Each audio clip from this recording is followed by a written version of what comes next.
All right. To use Read and Write for Google with myMCPS Classroom, you would go into the course, and there are a few options that could be a part of your course. It could be pages, it could be discussions, it could be assignment, or it could be quizzes. So Read and Write for Google, text-to-speech, works on any of those pages. To use it, you have a couple of options. You can use hover speech, or you can highlight the text and click the play button. Or you can use hover speech. When I click that,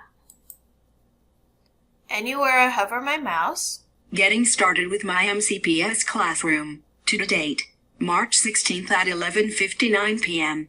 On this page, you will find information and resources to help you understand the You can pause, or obviously you can click stop. And so anywhere there's text on the screen, it will work. We can go to an example of a discussion.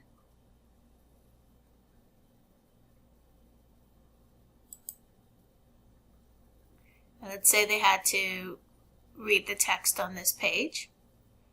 You click on Read and Write for Google. You can click on hover speech, which is my preference. The ability to stand back and take a bird's eye view of oneself in a situation. It is also an ability to observe how you problem solve and include self-monitoring, and you can turn it off when you're done. It also works in assignments and quizzes.